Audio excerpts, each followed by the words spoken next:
பரிகாரம் என்பது இப்படியெல்லாம் இருக்கா? எனக்குமா அந்த பரிகாரம்னு ஒன்று இருக்கா? நான் ஏன் வந்து ஜோசியத்தில் 30 ஆண்டு காலமாக ஜோதிடம் படிச்சுட்டு ஆதிகால பரிகாரம்னு ஏன் ஒரு விருத்தத்தை நான் வச்சேன்னு கேட்டிங்கன்னா, நம்ம அந்த ஆதிகால பரிகாரம்னு போனாலே நம்மளுக்கு அந்த ஞான சக்தி ஆதி காலத்தில் என்னெல்லாம் வாழ்ந்தாங்களோ அதை பழமொழியை உள்ளுக்குள்ளே கொண்டு வரக்கு யாருமே இல்லை. அந்த காலத்தில் ஊராம்புள்ளை ஊட்டி வளர்த்துனா தம்புள்ள தானாக வளருன்னாங்க. அது என்ன லாஜிக்கு? ஊராம்புள்ளைன்னா தெருவில் இருக்கிற பிள்ளைக்கு ஊட்டி விட்டால் நம்ம உள்ள வளருன்னு நினச்சிட்டுருக்குறாங்க. அப்படி இல்லை. இன்னொருத்தர் வீட்டிலேருந்து கட்டிட்டு வந்த பிள்ளைக்கு வாயும் வயிறும் ஆயிருமா. அதுக்கு வந்து ஆப்பிள் ஆரஞ்சு மாதுளம்பழத்தை வாயில் வந்து மாமியார் சொல்லி மகன் ஊட்டி விட்டா மருமக வயிற்றில் வளருது. ஊராம்புள்ளை ஊட்டி வளர்த்துனா வயிற்றில் வளருது உம்புள்ள, அதனால உன்ற உள்ள தானாக வளருன்னாங்க. என்னங்க இது நம்ம தெருவில் இருக்கிற பிள்ளைக்கு ஊட்டி விட்டால் இவங்களுக்கு எப்படி புண்ணியம் வருன்னு எனக்கு ஐயா? ஐயா அந்த காலத்தில் இப்போ பழமொழி எப்படியெல்லாம் சொல்லி வச்சுக்கிறாங்க பாருங்கள். அது ஊராம்புள்ளை நம்ம நினச்சிட்டு இருக்கிறோம். ஊராம்புள்ளை கல்யாணம் பண்ணிட்டு வரமால அதானே ஊராம்புள்ளை. அந்த ஊராம்புள்ளையை நீங்கள் கன்சீவ் ஆக்கியாச்சு. இந்த வீட்டுக்கு கொண்டு வந்து இந்த வம்ச விருத்தி ஆகிறதுக்கு ஒரு வாரிசை உருவாக்கிட்டீங்க. அந்த வாரிசை உருவாக்கி வயிற்றில் வளருது. அதுக்கு மாங்காய் புளிக்கு தேங்காய் புளிக்குன்னு வாய் கசக்கு. அப்போ மாமியார் சொல்லும், இந்த மாதிரி வாயும் வயிறுமா ஊராம்புள்ளையை கூட்டிகிட்டு வந்து வாயும் வயிறுமா வச்சுருக்கிறிய, அதுக்கெல்லாம் நம்ம வாயெல்லாம் மசன்னு புளிக்கும். நீ போய் ஒரு மாம்பழம் ஆப்பிள் ஆரஞ்சு எல்லாம் வாங்கி கொண்டு வந்து உன் பொண்டாட்டிக்கு ஊட்டி விடு. வளர்றது உன்ற வயிற்று புள்ள, அதனால் ஊராம்புள்ளை ஊட்டி விடு. புள்ள வயிற்றுக்குள்ள இருக்கிறது தானாக வளருனாது. அர்த்தம் புரியுதுங்களா ஐயா? இனிமேல் வந்து தெருவில் இருக்கிற பிள்ளைக்கு நம்ம ஊட்டி விட முடியுமான்னு பார்த்துக்குங்க. அது சாத்தியமே இல்லையே. அப்போ அந்த காலத்தில் ஏதோ சொல்லி வச்சுக்கிறாங்களா இல்லைங்களா? எனக்கு ஐயா அப்போது ஒரு பரிகாரம் அப்போ எல்லாத்துக்குமே அந்த காலத்தில் முன்னோர்கள் வந்து இதை யூகிச்சு வச்சு தான் ஒவ்வொருத்தருக்கும் சொல்லியிருக்காங்க. அந்த காலத்தில் நீங்கள் நிறையா பாருங்கள், ஓடுதுங்க ஐயா ஓடுது சார். அந்த காலத்தில் நிறையா ரகசியங்களை எல்லாம் நிறையா முன்னோர்கள் சொல்லாமல் போனதே நிறையா பரிகாரம் போச்சு. சொல்லிட்டு போனதே இந்த உலகத்தில் இவ்வளவு, சொல்லாமல் போனது எவ்வளவு. அந்த காலத்தில் திருடனை கண்டுபிடிக்கிறதுக்கு ஒரு சரியான பாதையை சிசிடிவி கேமரா இன்றைக்கி வந்துருச்சுங்க, ஒரு 20 வருஷத்துக்குள்ளே.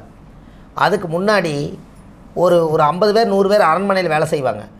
ஏதோ ஒரு நகையை ஏதோ ஒரு அசுரன் தூக்கிடுவான். அப்போ தூக்கிட்டான்னா இதில் இருக்கிற ஆளை கரெக்டாக கண்டுபிடிக்கணும். எல்லாருமே பொய் சொல்லாமல் உண்மையை தான் சொல்கிறாங்க, நான் எடுக்கலைங்கிறாங்க. அதுக்கு பாருங்கள், அந்த காலத்தில் பெருங்காயம் இருக்குது இல்லையா, பெருங்காயத்தை அரைச்சி இவ்வளோ பெரிய உருண்டை, எப்படி பெருங்காயத்தை அரைச்சி இவ்வளோ பெரிய உருண்டை, இந்த உருண்டை எடுத்து விநாயகருடைய உச்சியில் கொண்டு போய் வச்சுருவாங்க. நம்ம கவனிக்கிறீங்களா எல்லோரும்? விநாயகருடைய உச்சியில் கொண்டு போய் தலையில் வச்சுருவாங்க. அப்போ எல்லார்த்தையும் வர சொல்லுவாங்க, டேய் சாமி சக்தி உள்ளது, யார் எடுத்துருக்கிறீங்களோ யார் எடுக்கலையோ எல்லோரும் இங்கே வாங்க. நீங்கள் போய் விநாயகர் மேலே போய் நான் எடுக்கலைன்னு நீ சத்தியம் பண்ணிட்டு வா, நான் உன்னை நம்புகிறேன் அப்படின்ட்டுருவாங்களாம். அப்போ உடனே அவன் எடுக்காதவன் என்ன பண்ணுவான், சாமிக்கு பயப்பட மாட்டாங்க. உடனே போய் சாமி நான் எடுக்கலை அப்படின்னு அடிச்சிடுவார்.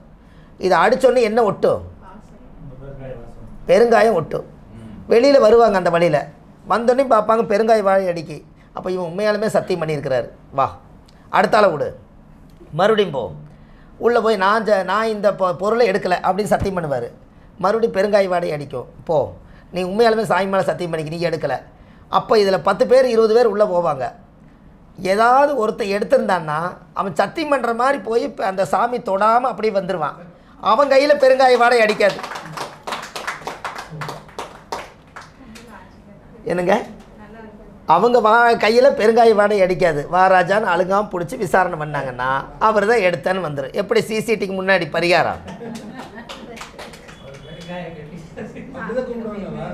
வாராஜா வா வா போய் சேர்ற இடத்துக்கு போய் அப்புறம் தானே கும்புறது. வாராஜான்னு கூப்பிட்டு போயிடுவாங்க, வாராஜா வா ஒன்று தானே, நான் எடுக்கலை மோந்து பார்ப்பான். அவன் தான் இப்போ சாமி பயந்துக்குவாங்களே, உள்ளே போனால் ஒருத்தருமே இல்லையேன்னு சொல்லி போட்டு தொடர மாதிரி அப்படியே லைட்டாக அப்படி போயிட்டு அப்படி போயிடுவாங்க. அதில் பெருங்காய வாடகை அடிக்காது. அத்தனை கூட்டத்துக்குள்ளேயே ஒரு ஆள் பெருங்காய வாடையை சாமி மேலே சத்தியம் பண்ணாமல், யாரும் இல்லை சத்தியம் பண்ணதை யாருமே பார்க்கல அப்படின்னு நினச்சிட்டு இவர் சத்தியம் பண்ணாமையே வந்துடுவார். அவர் சத்தியம் பண்ணாதனால இவர் சத்தியமாக இவர் தான் பண்ணார். எப்படி சத்தியம் பண்ணாதனால இவர் தான் சத்தியமாக இவர் தான் பண்ணார், திருட்ட. கரெக்டுங்களா? அப்போ அந்த காலத்தில் முன்னோர்கள் இது செஞ்சுக்கிறாங்களா இல்லைங்களா சார்? ஆதி காலத்தில் அந்த காலத்தில் டார்ச் வீடு கிடையாது, பங்களா கிடையாது, ஏழைப்பாளையலுக்கு பங்களா கிடையாது, கரெக்டுங்களா? ஆனால் அப்போ வந்து ஏதோ கொஞ்சம் காணி காப்பணம் கொஞ்சம் சேர்த்து வச்சு கொஞ்சம் நகை நட்டு வச்சுருப்பாங்க, இவ்வளோ வச்சுருப்பாங்க. இதையை என்ன பண்ணுவாங்கன்னா, ஊர் சீமையில் போனால் 4-5 நாள் ஆகும், ஒரு வாரம் 10 நாள் ஆகும், ஒரு மணிக்கெல்லாம் போனால். இப்போ தான் போனோன்னே எனக்கு அந்த பிஸி இந்த பிஸி, அதனால் நான் உடனே அங்கே வேறு டேரக்டரி ஓடுது, இங்கே லேப்டாப் வேறு லீட் ஆகி போச்சு, இங்கே பிஸ்னஸ், இதைத்தான் சொல்கிறோம். அப்போல்லாம் அப்படி கிடையாதுங்க. அந்த காலத்தில் எப்படின்னு கேட்டிங்கன்னா, நல்லா இருந்து நாட்டாம படத்தில் சொன்ன மாதிரி பேசாமல் போய் கறி எடுத்துகிட்டு வா, கொழுப்பு கறி எடுத்துகிட்டு வா, குழம்பு சாட் போட்டு தூங்கி எழுந்துச்சு போகிறங்கிற மாதிரி பூரா ஆடு கோழியெல்லாம் வாங்கிட்டு வந்து சாட் போட்டு தான் போவாங்க. அப்போது அந்த பரிகாரம் பாருங்கள், அப்போத்த ஒரு விஷயம், அந்த மூங்கிலாக வீட்டில் கட்டியிருப்பாங்க, பார்த்துருக்கீங்களா? கூரைச்சாலையாக இருக்கும், அதில் மூங்கிலாக சர்வாக கட்டியிருப்பாங்க, மழை வேஞ்சா தண்ணி கீழே விழுகிற மாதிரி இரவாரமானு சொல்லுவாங்க.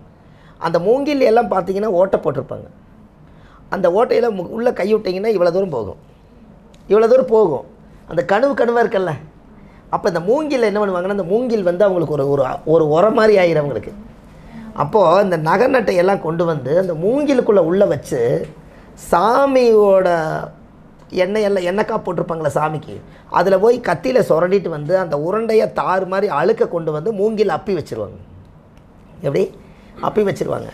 அப்போ மூங்கிலுக்குள்ளேயே அந்த நகை இருக்கும், அது பால் அடைஞ்ச மாதிரி அந்த தாறு மாதிரி இருக்கிறது அப்பி கருப்பாக இருக்கிறது மண் எடுத்து இப்படியெல்லாம் போட்டு பால் அடைஞ்சு இருக்கிற மாதிரி இருக்கும். 6, 7, 8வது மூங்கிலை வச்சுக்கிறேன் அப்படின்னு சொல்லிட்டு போயிடுவாங்க. அப்போ 1, 2, 3 8வது மூங்கில் தான் நகை இருக்குதுன்னு வச்சுட்டு போயிடுவாங்க. இவன் எல்லாம் ஊருக்கு போனோன்னே திருட நேராக வீட்டுக்குள்ளே நைட்டுக்கு போவான்.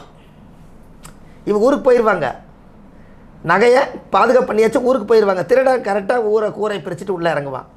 உள்ளே போய் பார்த்தா சட்டி முட்டி எல்லாத்தையும் உடச்சி பார்ப்பான், ஒன்றுமே இருக்காது. திருடன் போயிடுவான்.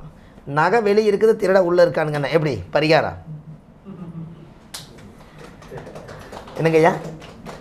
திருடன் இருக்கிற வகை இல்லது, ஆனால் நகை வெளியே இருக்கு, ஆனால் திருட உள்ளே இருக்கான், ஆனால் எடுக்க முடியல. அப்போ எப்படி யோசிச்சுப்பாங்கன்னு சொல்லுங்கள்? ஒரு பெரிய விஷயம் இல்லையா? அப்போ அன்றைக்கி வந்து பேங்க்கு டாக்குமெண்ட்டு பத்திரம் இத்தனையும் பாதுகாப்பு பண்ணிக்கிறாங்களே அந்த காலத்தில். ஒரே ஒரு ரங்கு பெட்டி தான், திருடம் வந்தால் அதுதான் திறப்பான்னு தெரியும். அப்போ அந்த ரங்கு பெட்டிக்கு அடியில் என்னென்னமோ ரகசியமாக பண்ணிக்கிறாங்களா இல்லையா? அப்போ இதுக்கெல்லாமே அந்த காலத்தில் ஆதிகால பரிகாரங்கள் எல்லாம் மறைச்சி வச்சு வாழ்ந்துருக்காங்க. அதனால தான் 8ஆம் இடம் மறைவுஸ்தானம் வச்சாங்க. அந்த 8ஆம் இடம் மறைவுங்கிறது மர்மங்கிறது எல்லாம் ஒன்று தான்.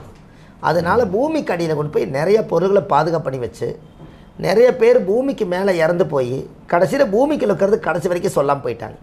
அந்த பூமிக்கு அடியில் புதைச்சி வச்சது தான் யாரோ ஒருத்தர் அந்த இடத்த வாங்கி அஸ்திவாரம் போது தோண்டும் போது புதையல் கிடச்சிருச்சுன்னு சொன்னதுக்கு இதுதான் காரணம் இல்லைங்களா? ஏன்னா அவங்க கஷ்டப்பட்டு தேடி வச்சது. ஒரு காலத்தில் எல்லாருமே அந்த வீட்டில் போயிட்டாங்க. அப்போ அந்த பொருள் எங்கே இருக்குது? அங்கே தானே இருக்கும். அதுக்கு அந்த பூமிக்கு ஒரு நல்ல காலம் பிறக்கும். அப்போ ஒருத்தர் பூமி வாங்குவார், அவருக்கு புதையல் யோகம் இருக்கும், அவரே வாங்குவார். அவர் அதை தோண்டும் போது அவருக்கு அது கை கிடைக்கும். அதை வச்சு அந்த வீட்டவே கட்டிடுவார். அதுதான் அதிர்ஷ்டம். எப்படி என்னங்கய்யா? அதனால தான் விருச்சியத்தில் 3 கிரகம் 4 கிரகம் இருக்கிறவங்களுக்கு பூமி கடியில் பொருள் கிடைக்குன்னு சொன்னது. என்னங்கய்யா? விருச்சிக ராசியில் 3 கிரகம் 4 கிரகம் இருந்தால் அந்த கிரகங்கள் வந்து அதுக்கு அடியில் தோண்டின பொருளை மேலே எடுத்து கொடுக்குமா? அதுக்கு தான் அந்த கிரகம் போய் குடியிருக்குதுங்க.